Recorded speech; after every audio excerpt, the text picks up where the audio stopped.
अच्छाई का देवता। मैं कई दिनों से बेरोजगार था। एक एक रुपए की कीमत अब करोड़ों जैसी लगने लगी थी। दिल और दिमाग दोनों ही उधेड़-बुन में थे।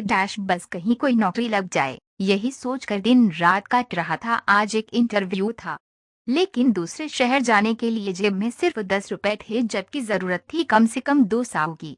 रात में अपने एकमात्र इंटरव्यू वाले कपड़े धोए, पड़ोसी से प्रेस मांगी, कपड़े तैयार किए, अपनी योग्यताओं की मोटी सी फाइल बगल में दबाई, 2 बिस्कुट खाए और निकल पड़ा। लिपट लेता हुआ, पैदल चलता हुआ, चिलचिलाती धूप में पसीने से भीगता हुआ, इस उम्मीद में बस स्टैंड पहुंचा कि शायद कोई पहचान वाला मिल जाए जिससे कुछ मदद मिल सके और इंटरव्यू तक पहुंचा जा सके। परंतु काफी देर इंतजार करने के बाद भी कोई नजर नहीं आया। घबराहट और मायूसी मन में घर करने लगी। अब क्या करूं, कैसे पहुंचूं? थक हार कर पास के एक मंदिर चला गया। दर्शन करके सीढ़ियों पर बैठ गया। वहीं एक साधु बैठा था जिसके कटोरे में मेरी जेब और बैंक खाते से ज्यादा पैसे पड़े थे। शायद मेरी नजरें और हालात पढ़ लिए थे उसने। वो बोला, कुछ मदद चाहिए क्या? मैंने बनावटी मुस्कुराहट के साथ कहा, आप क्या मदद करोगे? वो मुस्कुरा कर बोला, चाहो तो मेरे सारे पैसे रख लो। मैं चौंक गया। उसे कैसे पता चला मेरी जरूरत?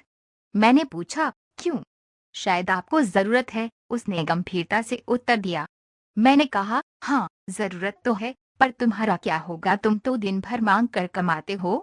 वो हंसते हुए बोला, मैं नहीं मांगता साहब, लोग डाल जाते हैं मेरे कटोरे में पुण्य कमाने के लिए। मैं तो साधु हूँ, मुझे इन पैसों का कोई मोह नहीं। मुझे बस एक वक्त की भूख लगती है और थोड़ी सी दवाइयों की जरूरत होती है, बाकी तो सब मैं मंदिर की पेटी में डाल देता हूँ। मैंने हैरानी से पूछा, तो यहाँ बैठते क्यों हो? जरूरतमंदों की मदद करने, उसने बड़ी सहजता से कहा और मुस्कुरा दिया। मैं उसका चेहरा देखता ही रह गया। फिर उसने 200 रुपए मेरे हाथ पर रख दिए और बोला, जब हो तब लौटा देना। मैंने उसे धन्यवाद कहा और इंटरव्यू देने निकल पड़ा। इंटरव्यू हुआ और मेरा चयन भी। खुशी से झूमता हुआ लौटते ही सबसे पहले मंदिर पहुंचा उसे धन्यवाद देने। लेकिन मंदिर के बाहर भीड़ लगी थी। मैं भागा भागा भीतर गया, देखा वही साधु वहां मृत पड़ा था।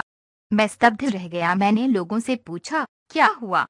किसी ने बताया, वो किसी बीमारी से जूझ रहा था, सिर्फ दवाइयों पर जिंदा था। आज उसके पास दवा खरीदने के पैसे नहीं थे।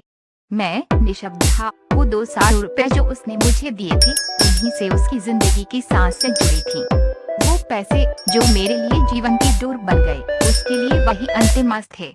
भीड़ में से किसी ने बेरहमी से कहा, अच्छा हुआ मर गया ये भिखारी, साले बोझ होते हैं, कोई काम के नहीं। मेरी आंखें भर आईं। भिखारी नहीं, वो भिखारी नहीं था, वो तो मेरे लिए भगवान था। अच्छाई का देवता। भगवान कौन है, कहाँ है, किसने देखा है? शायद इसी तरह मिल जाते हैं।